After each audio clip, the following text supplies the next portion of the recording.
Praise Lord. ദൈവനാമത്തിന് മഹത്വമുണ്ടാകട്ടെ. ദൈവവചനം ശ്രദ്ധിച്ചു കൊണ്ടിരിക്കുന്ന എല്ലാ പ്രിയപ്പെട്ടവർക്കും യേശുക്രിസ്തുവിൻ്റെ നാമത്തിലുള്ള വന്ദനങ്ങളെ അറിയിക്കുന്നു. ഈ ദൈവവചന കേൾവി നിങ്ങളുടെ ജീവിതത്തിന് ഏറ്റവും അനുഗ്രഹമായി തീരട്ടെ എന്ന് പ്രാർത്ഥിക്കുകയാണ്. നിങ്ങളായിരിക്കുന്ന രാജ്യത്ത് സ്വർഗത്തിലെ ദൈവം നിങ്ങളെ സൂക്ഷിക്കട്ടെ. ദൈവഹിതപ്രകാരം ജീവിക്കുവാനുള്ള ദൈവകൃപയും ദൈവിക അഭിഷേകവും നിങ്ങളുടെ മേൽ സ്വർഗത്തിലെ ദൈവം പകരട്ടെ എന്ന് പ്രാർത്ഥിക്കുന്നു.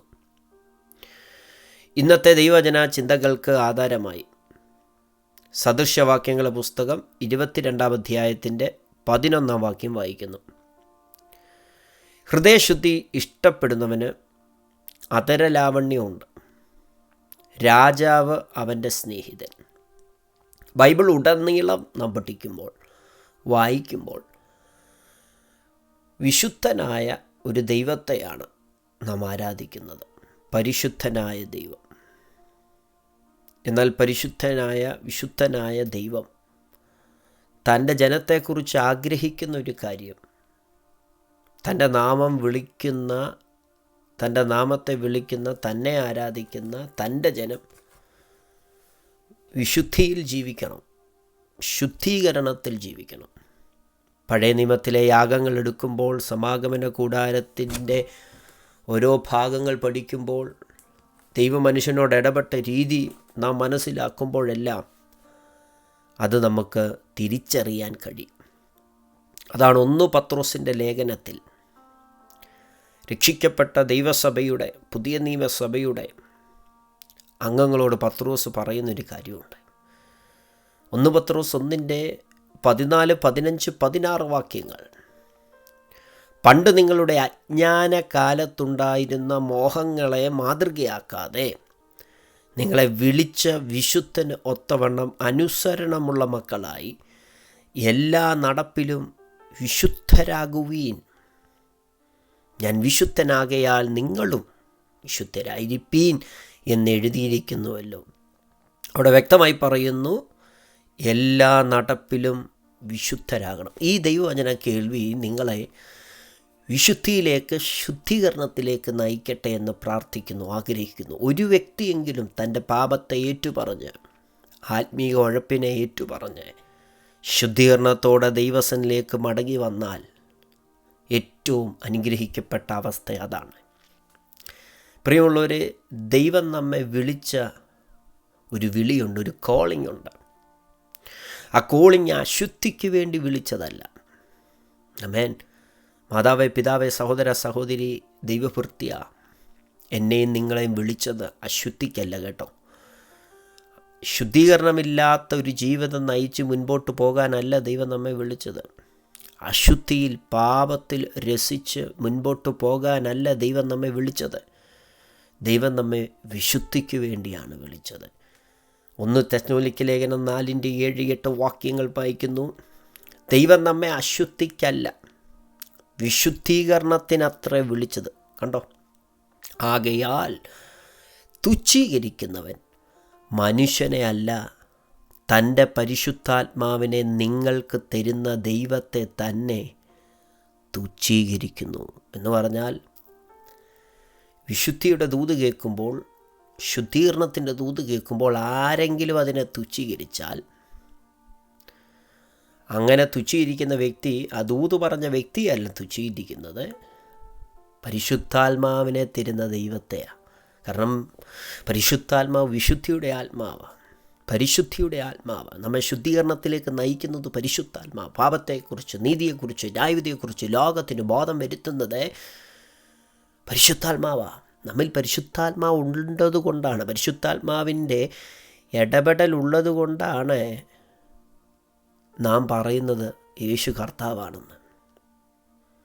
ശുദ്ധീകരണത്തിലേക്ക് നമ്മളെ നയിക്കുന്ന പരിശുദ്ധാത്മാവിനെയാണ് വിശുദ്ധിയുടെ ഒരു ദൂത് കേൾക്കുമ്പോൾ നമ്മൾ തള്ളിപ്പറയുമ്പോൾ തള്ളിക്കളയുന്നത് എന്ന് മനസ്സിലാക്കണം. അപ്പോൾ ഇവിടെ വായിക്കുന്നത്, ദൈവം നമ്മെ വിളിച്ചത് എന്തിനാ? അശുദ്ധിക്കല്ല, വിശുദ്ധിക്കാം. പ്രിയരെ, ദൈവത്തിൻ്റെ ഇഷ്ടം, എന്നെക്കുറിച്ചും നിങ്ങളെക്കുറിച്ചുള്ള ദൈവത്തിൻ്റെ ഇഷ്ടം എന്താണെന്നറിയാവോ? ബൈബിൾ പറയുന്നു, ദൈവത്തിൻ്റെ ഇഷ്ടമോ നിങ്ങളുടെ ശുദ്ധീകരണം തന്നെ. 1 തെസ്സലോനിക്ക ലേഖനം 4:3 മെസ്സേജ് കേൾക്കുമ്പോൾ ഒന്ന് തിരിഞ്ഞു നോക്കിക്കേ. ഇന്നത്തെ ദിവസം യേശുക്രിസ്തുവിൻ്റെ പരിശുദ്ധ രക്തത്തിൽ ആശ്രയിച്ചൊരു ശുദ്ധീകരണത്തിലേക്ക് കടന്നു വന്നിട്ടുണ്ടോ? ശുദ്ധീകരണത്തിൻ്റെ അടുത്തൊരു ലെവലിലേക്ക് ഇന്നലെ ജീവിച്ചതിനേക്കാൾ അല്പം കൂടെ ശുദ്ധീകരണ മനോഭാവത്തിൽ ഇന്ന് നാം ജീവിച്ചോ എന്ന് ദൈവവചനത്തിൻ്റെ അടിസ്ഥാനത്തിലൊന്ന് വിലയിരുത്തുക. എങ്ങനെയാണ് ഒരു മനുഷ്യന് വിശുദ്ധിയിൽ ജീവിക്കാൻ കഴിയുന്നത്? സ്വന്തം പ്രാപ്തി കൊണ്ട് കഴിയുമോ? സ്വന്തം മിടുക്കുകൊണ്ട് കഴിയുമോ? ഒരിക്കലുമില്ല. അതിന് ദൈവത്തിൻ്റെ കൃപ വേണം. വിശുദ്ധി നൽകുന്നത് ദൈവമാണ്. നമുക്കൊരു മനുഷ്യനെയും വിധിക്കാൻ അവകാശമില്ല. ഇന്നയാൾ അങ്ങനെ ജീവിക്കുന്നു, ഇന്ന വ്യക്തി അങ്ങനെ പോകുന്നല്ലോ, നമുക്കങ്ങനെ പറയാൻ അധികാരമില്ല. ദൈവം നമ്മളോട് ചോദിക്കുന്നത് നമ്മുടെ ആത്മീക ജീവിതത്തെക്കുറിച്ചാണ്. നമ്മൾ മറ്റുള്ളവരുടെ ആത്മീയ ജീവിതത്തെക്കുറിച്ച് കണക്ക് കൊടുക്കേണ്ട കാര്യമില്ല. നമ്മുടെ ആത്മീയ ജീവിതത്തെക്കുറിച്ചാണ് നമ്മൾ കണക്ക് കൊടുക്കേണ്ടത്. 2 കൊരിന്ത്യർ ലേഖനം 1:12 ഞങ്ങൾ ലോകത്തിൽ വിശേഷാൽ നിങ്ങളോട് ജഡജ്ഞാനത്തിലല്ല ദൈവകൃപയിലത്രേ ദൈവം നൽകുന്ന വിശുദ്ധിയിലും നിർമ്മലതയിലും പെരുമാറിയിരിക്കുന്നു. കണ്ടോ? അപ്പോൾ പൗലോസ് പറയുക, ദൈവമാണ് വിശുദ്ധി നൽകുന്നത്. നിങ്ങളോട് ഇടപെട്ട രീതി ദൈവം നൽകുന്ന വിശുദ്ധിയിലാണ്. ഞങ്ങൾ നിങ്ങളോട് സംസാരിച്ച് ജഡജ്ഞാനത്തിലല്ല ദൈവകൃപയിലാണ്. അതേ പ്രിയരെ, വിശുദ്ധി തരുന്നത് ദൈവമാണ്. ദൈവത്തിൽ ആശ്രയിക്കൂ. വിശുദ്ധിയിൽ ജീവിക്കാൻ ദൈവം നമുക്ക് കൃപ തരും. 1 തെസ്സലോനിക്കർ 5:21 സമാധാനത്തിൻ്റെ ദൈവം തന്നെ നിങ്ങളെ മുഴുവനും ശുദ്ധീകരിക്കുമാറാകട്ടെ. നിങ്ങളുടെ ആത്മാവും പ്രാണനും ദേഹവും ശേഷം നമ്മുടെ കർത്താവായ യേശുക്രിസ്തുവിൻ്റെ പ്രത്യക്ഷതയിൽ അനന്യമായി വെളിപ്പെടും വണ്ണം കാക്കുമാറാകട്ടെ. അപ്പോൾ സമാധാനത്തിൻ്റെ ദൈവം തന്നെ നമ്മെ മുഴുവൻ ശുദ്ധീകരിക്കുമെന്ന് ബൈബിൾ പറയുകയാണ്. ഓർത്തോ, ശുദ്ധീകരണ മനോഭാവത്തിൽ ജീവിപ്പാൻ ഈ ദിവസങ്ങളിൽ ദൈവം നമുക്ക് കൃപ തരട്ടെ. ദൈവം നൽകുന്ന വിശുദ്ധിയിൽ മുന്നേറാൻ നമ്മുടെ ചിന്ത മുഴുവൻ ഇത് നമ്മെ ഭരിക്കട്ടെ. എനിക്ക് ദൈവം നൽകുന്ന വിശുദ്ധിയിൽ ജീവിക്കണം. കാരണം ശുദ്ധീകരണം കൂടാതെ ആരും ദൈവത്തെ കാണില്ലെന്ന് എബ്രായർ 12:14 പറയുന്നു. മത്തായി 5:8 കർത്താവിനെ പറഞ്ഞ്, ഹൃദയശുദ്ധിയുള്ളവർ ഭാഗ്യവാന്മാർ, അവർ ദൈവത്തെ കാണും. അതാ കുറിവാക്യത്തിൽ നമ്മൾ വായിച്ചത്. ഹൃദയശുദ്ധി ഇഷ്ടപ്പെടുന്നവന് അതരലാവണ്യമുണ്ട്, രാജാവ് അവൻ്റെ സ്നേഹിതൻ. ആരാ രാജാവ്? രാജാക്കന്മാരുടെ രാജാവ് ആരാ? നാം ആരാധിക്കുന്ന ദൈവമാണ്. പ്രിയരെ, ഒന്ന് ദൈവം വിശുദ്ധി നൽകുന്നു, ദൈവം നമ്മെ ശുദ്ധീകരണത്തിലേക്ക് നയിക്കുന്നു എന്ന് പറയുന്നു. അപ്പോൾ ഒരു കാര്യം ഓർത്തോണം, ചില ബാലശിക്ഷകൾ ദൈവം നമ്മുടെ ജീവിതത്തിൽ അനുവദിക്കും. ഈ ബാലശിക്ഷകൾ ദൈവം നമ്മുടെ ജീവിതത്തിൽ അനുവദിക്കുന്നത് നമ്മളെ തകർക്കാനോ നമ്മളോടുള്ള വൈരാഗ്യം കൊണ്ടോ അല്ല. ഒരപ്പൻ തൻ്റെ മകനെ ശിക്ഷിക്കുന്നത് എന്തിനാ? ആ മകൻ അവന് ശിക്ഷ കൊടുക്കുമ്പോൾ, ബാലശിക്ഷ കൊടുക്കുമ്പോൾ ആ മകൻ നശിച്ചു പോകാനല്ല, ആ മകനോടുള്ള വൈരാഗ്യത്തിലല്ല. എന്തിനാ? തെറ്റ് തിരുത്തി നല്ലൊരു വ്യക്തിയായി തീരാനാണ് ഒരു മകനെ അപ്പൻ ശിക്ഷിക്കുന്നത്. അങ്ങനെയാണെങ്കിൽ നമ്മുടെ സ്വർഗസ്ഥനായ പിതാവ് നമ്മളെ ശിക്ഷിക്കുന്നത് എന്തിനാ?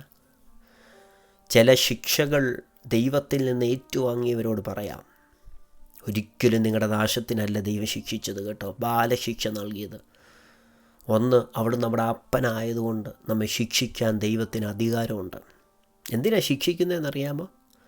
ചിലതൊക്കെ ദൈവം ജീവിതത്തിൽ അനുവദിച്ചത് എന്തിനാണെന്നറിയാമോ? നിന്നെ കുറച്ചുകൂടെ വിശുദ്ധിയിലേക്ക് നയിക്കാനാണ്. ഒരു പൊന്നിനെ എടുത്ത് തീയിലിടുന്നത് ആ പൊന്ന് നശിച്ചു പോകാനല്ല, ആ പൊന്ന് കൂടുതൽ ശോഭയുള്ളതായി അനേകർക്ക് പ്രയോജനമുള്ളതായി തീരാനാണ് ആ പൊന്നിനെ തീയിലൂടെ കടത്തിവിടുന്നത്. എബ്രായർ 12:10 അവർ ശിക്ഷിച്ചത് കുറേ കാലം തങ്ങൾക്ക് ബോധിച്ച പ്രകാരവും അത്രേ, അവനോ നാം അവൻ്റെ വിശുദ്ധി പ്രാപിക്കേണ്ടതിന് നമ്മുടെ ഗുണത്തിനായി തന്നെ നമ്മെ ശിക്ഷിക്കുന്നു. അപ്പോൾ ദൈവം ശിക്ഷിക്കുന്നത് എന്തിനാ? ദൈവത്തിൻ്റെ വിശുദ്ധി പ്രാപിപ്പാൻ. ചില ശിക്ഷകൾ, ബാലശിക്ഷകൾ ദൈവം അനുവദിക്കുന്നത് താൽക്കാലികമായി വേദനയുണ്ടാകും, താൽക്കാലികമായി ഭാരമുണ്ടാകും, നിരാശയുണ്ടാകുമായിരിക്കാം. പക്ഷേ അതൊന്നും നമ്മളെ തകർത്ത് നശിപ്പിക്കാനല്ല, നാം അവൻ്റെ വിശുദ്ധി പ്രാപിപ്പാൻ ദൈവം ചെയ്യുന്നതാണ്. അപ്പോൾ ദൈവം വിശുദ്ധി നൽകുന്നു. ശുദ്ധീകരണത്തിലൂടെ നമ്മെ ദൈവം കടത്തിവിടുന്നു. അതിനൊരു പക്ഷേ ബാലശിക്ഷകൾ ജീവിതത്തിൽ അനുവദിച്ചേക്കാം. ദൈവം നമ്മെ കഴുകിയില്ലെങ്കിൽ, യേശുക്രിസ്തു നമ്മെ കഴുകിയില്ലെങ്കിൽ, യോഹന്നാൻ 13:8 പറയുന്നു, ഞാൻ നിന്നെ കഴുകാഞ്ഞാൽ നിനക്കെന്നോട് പങ്കില്ല എന്ന് ഉത്തരം പറഞ്ഞു. അതിനൊരു ആത്മീയാർത്ഥമുണ്ട്. യേശുക്രിസ്തുവിൻ്റെ പരിശുദ്ധ രക്തം നമ്മുടെ പാപം പോക്കി നമ്മെ ശുദ്ധീകരിക്കുവാൻ കഴിവുള്ള രക്തമാണ്. നിൻ്റെ പാപം കടും ചുമപ്പായിരുന്നാലും, രക്താംബരം പോലെ ചുമപ്പായിരുന്നാലും, അത് പഞ്ഞുപോലെ വെളുക്കും, ഹിമം പോലെ വെളുക്കും. അത് യേശുക്രിസ്തുവിൻ്റെ രക്തത്തിൻ്റെ ശക്തിയാണ്. പഴയ നിയമത്തിലെ ആട്ടുകൊറ്റന്മാരുടെയും കാളക്കിടാവിൻ്റെയും മലിനപ്പെട്ടവർ മേൽ തളിക്കുന്ന പശുഭക്ഷവും ജഡീക ശുദ്ധി വരുത്തുന്നുവെങ്കിൽ, തിരുവചനം പറയുന്നു, നിത്യാത്മാവിനാൽ ദൈവത്തിന് തന്നെത്താൻ നിഷ്കളങ്കനായി അർപ്പിച്ച ക്രിസ്തുവിൻ്റെ രക്തം ജീവനുള്ള ദൈവത്തെ ആരാധിപ്പാൻ നിങ്ങളുടെ മനസ്സാക്ഷിയെ നിർജീവ പ്രവൃത്തികളെ പോക്കി എത്രയധികം ശുദ്ധീകരിക്കും. അത് യേശുക്രിസ്തുവിൻ്റെ പരിശുദ്ധ രക്തം നൽകുന്ന ശുദ്ധീകരണമാണ് ജീവനുള്ള ദൈവത്തെ ആരാധിപ്പാൻ നമ്മെ യോഗ്യരാക്കി തീർക്കുന്നത്. യേശുവിൻ്റെ രക്തം സകല പാപവും പോക്കി നമ്മെ ശുദ്ധീകരിക്കുന്നുവെന്ന് യോഹന്നാൻ്റെ ലേഖനത്തിൽ വായിക്കുന്നു. നമ്മുടെ പാപങ്ങളെ ഏറ്റുപറയുന്നുവെങ്കിൽ അവൻ നമ്മുടെ പാപങ്ങളെ ക്ഷമിച്ച് സകല അനീതിയും പോക്കി നമ്മെ ശുദ്ധീകരിപ്പാൻ തക്കവണ്ണം വിശ്വസ്തനും നീതിമാനുമാകുന്നുവെന്ന് ബൈബിൾ പറയുന്നു. ഹബേലിൻ്റെ രക്തത്തേക്കാൾ ഗുണകരമായി സംസാരിക്കുന്ന യേശുക്രിസ്തുവിൻ്റെ പരിശുദ്ധ രക്തം. അപ്പോൾ ഒന്ന്, ദൈവം നമ്മെ ശുദ്ധീകരിക്കും. ദൈവത്തിൻ്റെ ഇഷ്ടമാണ്. ദൈവമാണ് വിശുദ്ധി നൽകുന്നത്. അതിന് ബാലശിക്ഷയിലൂടെ കടത്തിവിടും. പുതിയ നിയമസഭയ്ക്ക് ദൈവം കൊടുത്തിരിക്കുന്ന ഏറ്റവും വലിയ അനുഗ്രഹിക്കപ്പെട്ട അവസ്ഥ യേശുക്രിസ്തുവിൻ്റെ രക്തമാണ്. 2, ദൈവത്തിൻ്റെ വചനം നമ്മെ ശുദ്ധീകരിക്കും. പ്രിയരെ, സങ്കീർത്തന പുസ്തകങ്ങളിൽ ദാവീദ് പറയുന്നൊരു കാര്യമുണ്ട്, തൻ്റെ തെറ്റുകളെ ഗ്രഹിക്കുന്നവനാർ? മറഞ്ഞിരിക്കുന്ന തെറ്റുകളെ പോക്കി എന്നെ രക്ഷിക്കണമേ, വിടുവിക്കണമേ. ഇപ്പം മറഞ്ഞിരിക്കുന്ന തെറ്റുകളുണ്ട്. നമുക്ക് തന്നെ നാം വിശുദ്ധരെന്ന് ചില സമയത്ത് തോന്നും. അപ്പോൾ തന്നെ തെറ്റ് ചെയ്യുന്നു, പാപം ചെയ്യുന്നു. പക്ഷേ ഇതെങ്ങനെ മനസ്സിലാക്കി കിട്ടും? ഞാൻ ചെയ്യുന്ന തെറ്റാണ്.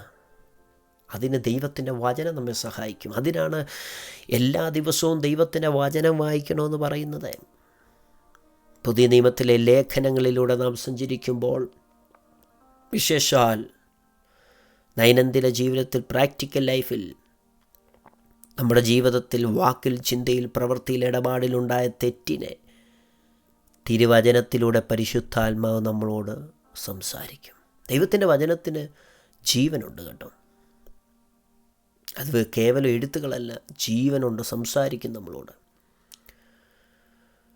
അതാണ് യേശു കർത്താവ് പറഞ്ഞത്, ഞാൻ നിങ്ങളോട് സംസാരിച്ച വചനം നിമിത്തം നിങ്ങൾ ഇപ്പോൾ ശുദ്ധിയുള്ളവരാകുന്നു. യോഹന്നാൻ 15:3.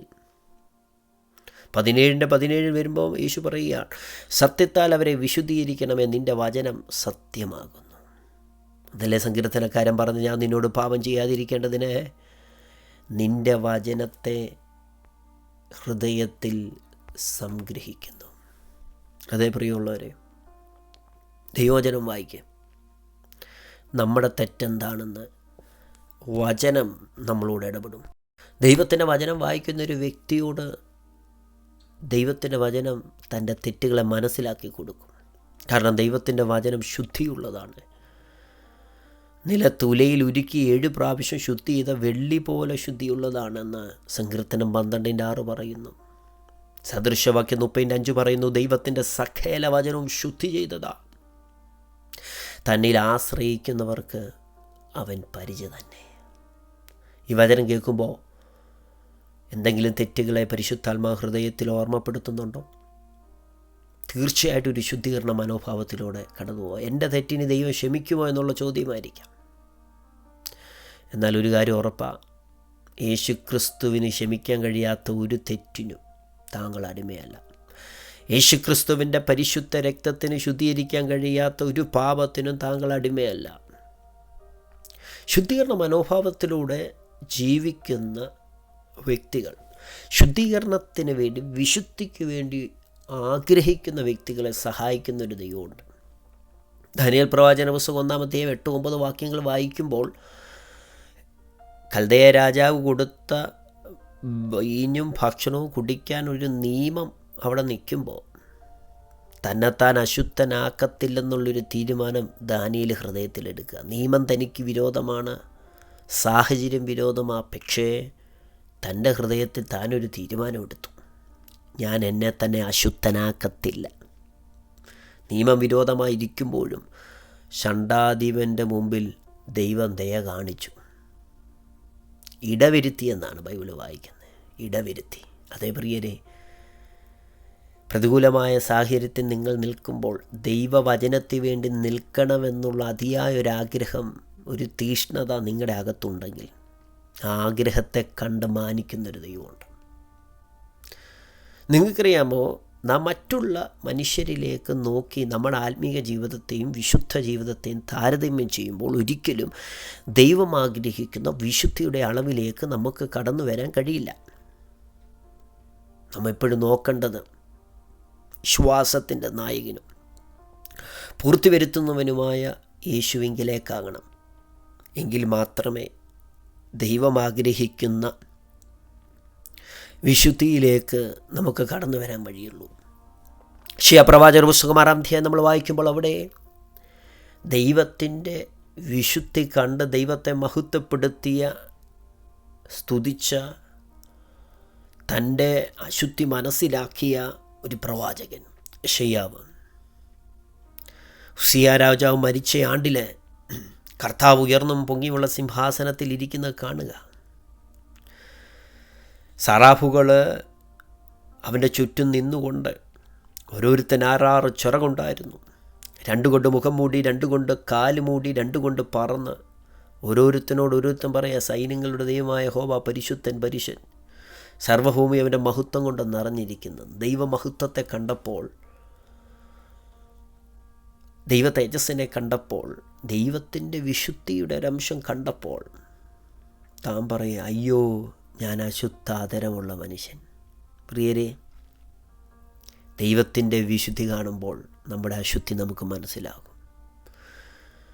എന്നാൽ തൊട്ടടുത്ത വാക്യത്തിൽ നാം കാണുന്നു, സാറാഫുകളിൽ ഒരുത്തൻ യാഗപീഠത്തിൽ നിന്ന് കുടിൽ കൊണ്ടൊരു തീക്കനലെടുത്ത് കയ്യിൽ പിടിച്ചുകൊണ്ട് യശയ്യാവിൻ്റെ അടുക്കൽ വന്നു. എന്നിട്ട് തൻ്റെ വായ തൊട്ട്, താൻ പറഞ്ഞ എന്താ, ഞാൻ അശുദ്ധ ആദരമുള്ള മനുഷ്യൻ, ശുദ്ധിയില്ലാത്ത ആദരങ്ങളുള്ള ജനത്തിൻ്റെ ഇടയിൽ വസിക്കുന്നു. അപ്പം തൻ്റെ അശുദ്ധിയെക്കുറിച്ച്, തൻ്റെ കൂടെയുള്ള ജനത്തിൻ്റെ ആദരത്തിൻ്റെ അശുദ്ധിയെക്കുറിച്ച് പറഞ്ഞപ്പോൾ തൻ്റെ ആദരത്തെ ശുദ്ധി ചെയ്യാൻ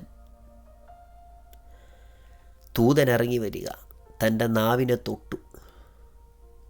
അപ്പോൾ അടുത്ത ഇങ്ങനെ വായിക്കുന്നത്, ഇത് നിൻ്റെ ആദരങ്ങളെ തൊട്ടതിനാൽ നിൻ്റെ അകൃത്യം നീങ്ങിയിരിക്കുന്നു, നിൻ്റെ പാപത്തിന് പരിഹാരം വന്നിരിക്കുന്നു. ശുദ്ധീകരണത്തിലൂടെ കടന്നുപോയൊരു പ്രവാചകൻ.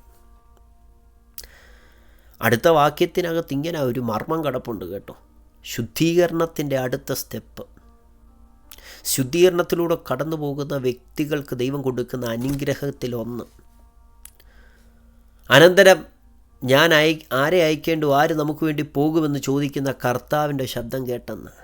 പ്രിയരെ, ദൈവശബ്ദം നമ്മളോട് എല്ലാ ദിവസവും ദൈവം അറിയിക്കുന്നുണ്ട്. പക്ഷേ അത് കേൾക്കാൻ കഴിയാതെ വണ്ണം കാതടഞ്ഞിരിക്കുക. ഇവിടെ ശുദ്ധീകരണത്തിലൂടെ കടന്നുപോയ പ്രവാചകൻ്റെ കാത് ദൈവം തുറന്നു, ദൈവശബ്ദം കേട്ടു. ഈ ദിവസങ്ങളിൽ ദൈവം നൽകുന്ന വിശുദ്ധിയിൽ, പരിശുദ്ധാത്മാവിൽ ആശ്രയിച്ച്, യേശുക്രിസ്തുവിൻ്റെ രക്തത്തിൽ ആശ്രയിച്ച്, ദൈവവചനത്തിൽ ആശ്രയിച്ചൊരു ശുദ്ധീകരണ മനോഭാവത്തിലൂടെ കടന്നു പോകുന്നുണ്ടെങ്കിൽ ആരും കേൾക്കാത്ത ദൈവശബ്ദം പരിശുദ്ധാത്മാവ് നിന്നെ കേൾപ്പിക്കും. Praise the Lord. വ്യക്തമായി ഇവിടെ എഴുതിയിരിക്കുന്നു, ഞാനൊരു ശബ്ദം കേട്ടു. ആ ശബ്ദം കേൾക്കാനുള്ള കാരണം ശുദ്ധീകരണം തന്നെ. ആ ശബ്ദത്തിനനുസരിച്ച് താൻ മറുപടി പറഞ്ഞ്, അടിയനിതാ, അടിയനെ അയക്കണമേ എന്ന് യശയ്യാവ് പറയുകയാണ്. ഈ ദിവസങ്ങളിൽ ഒരു ശുദ്ധീകരണ മനോഭാവത്തിലൂടെ പോകുന്നുവെങ്കിൽ നിന്നെക്കുറിച്ച്, നിൻ്റെ ഭാവിയെക്കുറിച്ചുള്ള ദൈവശബ്ദം നിന്നെക്കുറിച്ചുള്ള ദൈവഹിതത്തെക്കുറിച്ചുള്ള ദൈവശബ്ദം കർത്താവ് നിന്നെ കേൾപ്പിക്കും. പല ദൈവശബ്ദവും കേൾക്കാതെ പോകുന്നതിൻ്റെ കാരണം ശുദ്ധീകരണ മനോഭാവമില്ലാതെ കടന്നു പോകുന്നു. ഈ വചനം നമ്മളെ തിരുത്തട്ടെ. ഈ വചനപ്രകാരം ജീവിപ്പാൻ സ്വർഗം നമുക്കിടവരുത്തട്ടെ. യോശുവയുടെ പുസ്തകത്തിൽ വായിക്കുമ്പോൾ പറയുന്നു, നിങ്ങൾ നിങ്ങളെ തന്നെ ശുദ്ധീകരിപ്പീൻ. യഹോവ നാളെ നിങ്ങളുടെ ഇടയിൽ ഒരു അതിശയം പ്രവർത്തിക്കും. അതിശയത്തിന് തടസ്സമായി അശുദ്ധി നിൽക്കുന്നു. ദൈവപ്രവർത്തിക്ക് തടസ്സമായി അശുദ്ധി നിൽക്കുന്നു. എന്നാൽ ദൈവം പ്രവർത്തിക്കുന്നു എപ്പോൾ? ശുദ്ധീകരണമുള്ളവരുടെ ഇടയിൽ. സക്കരിയ പ്രവാചകൻ്റെ പുസ്തകം നമ്മൾ വായിക്കുമ്പോൾ അവിടെ യോശുവ എന്ന് പറയുന്ന പുരോഹിതനെക്കുറിച്ച് വായിക്കുന്നുണ്ട്. സാത്താൻ യോശുവയെക്കുറിച്ച് കുറ്റം ആരോപിക്കുന്നുണ്ട്. മുഷിഞ്ഞ വസ്ത്രം ധരിച്ചുകൊണ്ടാണ് ഈ വ്യക്തി നിൽക്കുന്നതെന്ന് പറഞ്ഞു. എന്നാൽ ദൈവം തമ്പുരാൻ അവിടെ പറയാം, മുഷിഞ്ഞ വസ്ത്രം അവങ്കൽ നീക്കിക്കളവീൻ. പിന്നെ അവനോട്, ഞാൻ നിൻ്റെ അകൃത്യം നിന്നിൽ നിന്ന് പോക്കിയിരിക്കുന്നു, നിന്നെ ഉത്സവ വസ്ത്രം ധരിപ്പിച്ചിരിക്കുന്നു. എന്നിട്ട് 7-ാം വാക്യത്തിൽ വായിക്കുക, സൈന്യങ്ങളെ യഹോവ ഇപ്രകാരം അരുളി ചെയ്യുന്നു, നീ എൻ്റെ വഴികളിൽ നടക്കുകയും എൻ്റെ കാര്യം നോക്കുകയും ചെയ്താൽ നീ എൻ്റെ ആലയത്തെ പരിപാലിക്കുകയും എൻ്റെ പ്രാകാരങ്ങളെ സൂക്ഷിക്കുകയും ഞാൻ നിനക്ക് ഈ നിൽക്കുന്നവരുടെ ഇടയിൽ ആഗമനം അനുവദിക്കുകയും ചെയ്യും എന്ന് പറഞ്ഞാൽ, ശുദ്ധീകരണത്തിലൂടെ കടന്നുപോയ പ്രവാചകനെ ശുശ്രൂഷയ്ക്ക് വേണ്ടി പുരോഹിതനെ ശുശ്രൂഷയ്ക്ക് വേണ്ടി ദൈവ അവസരങ്ങൾ ഒരുക്കുക. ഒരു നിമിഷം നമ്മുടെ കണ്ണുകൾ എന്ന ദൈവസന്നിധിയിൽ അടയ്ക്കാം. പ്രിയമുള്ളവരെ, ഒരു ശുദ്ധീകരണ അനുഭവത്തിലൂടെ ഓരോ നിമിഷവും കടന്നു പോകാൻ ദൈവം നമ്മെ സഹായിക്കട്ടെ. ദൈവത്തിൻ്റെ ആഗ്രഹം, ദൈവത്തിൻ്റെ ഇഷ്ടമത. ശുദ്ധീകരണം കൂടാതെ ആരും ദൈവത്തെ കാണത്തില്ല. എന്തിനായി ലോകത്തിൽ നമ്മൾ ജീവിക്കുന്നത്? വാഹനം മേടിച്ച്, വസ്തുക്കൾ മേടിച്ച്, ഭവനം മേടിച്ച്, സന്തോഷ സമൃദ്ധിയിൽ മതിച്ചു പുളിച്ച് ജീവിക്കാനല്ല ദൈവം നമ്മെ വിളിച്ചിരിക്കുന്നത്. ദൈവത്തിൻ്റെ വിശുദ്ധി പ്രാപിപ്പാൻ, ശുദ്ധീകരണ മനോഭാവത്തിലൂടെ ദൈവം ആഗ്രഹിക്കുന്ന നിലയിൽ ജീവിക്കാനാണ് ദൈവം നമ്മെ വിളിച്ചിരിക്കുന്നത്. അശുദ്ധിക്കല്ല വിളിച്ചത്. മറഞ്ഞിരിക്കുന്ന തെറ്റുകളെ പോക്കി എന്നെ ശുദ്ധീകരിക്കണമെന്ന് എത്ര പേർ പറയും. പരിശുദ്ധനായ ദൈവമേ, സ്വർഗപിതാവേ, ലോകരാജ്യങ്ങളിലിരുന്നു കൊണ്ട് ഈ ശബ്ദം ശ്രവിച്ച എല്ലാ പ്രിയപ്പെട്ടവരെയും അവിടുത്തെ കരങ്ങളിൽ ഏൽപ്പിക്കുന്നു. അങ്ങയുടെ വചനത്തിന് ശക്തിയുണ്ടല്ലോ. നിൻ്റെ ജനത്തെ അവിടെ നിന്ന് ശുദ്ധീകരിക്കുന്നതിന് നന്ദി പറയുന്നു. ദൈവശബ്ദം കേൾക്കാൻ അവരെ ശുദ്ധീകരിക്കണമേ. ദൈവ പ്രവൃത്തി അവരുടെ ജീവിതത്തിൽ സംഭവിക്കാൻ ശുദ്ധീകരിക്കണമേ. ഞങ്ങളുടെ ജീവിതത്തിൽ സംഭവിക്കുന്ന ബാലശിക്ഷകൾ ഞങ്ങളെ നശിപ്പിക്കാനല്ലല്ലോ, ദൈവത്തിൻ്റെ വിശുദ്ധി പ്രാപിക്കാനാണല്ലോ. ഈ വചനത്തിലൂടെ എന്തെല്ലാം കാര്യങ്ങൾ പരിശുദ്ധാത്മാവ് ആഗ്രഹിച്ചോ അതെല്ലാം ഈ ശബ്ദം കേട്ട വ്യക്തികളുടെ കുടുംബത്തിൽ സംഭവിക്കട്ടെ. ഞങ്ങളുടെ വരവിനായി ഞങ്ങളെ ഒരുക്കണമേ. പ്രാർത്ഥന കേട്ടതിന് നന്ദി. യേശുവിൻ നാമത്തിൽ ആമേൻ.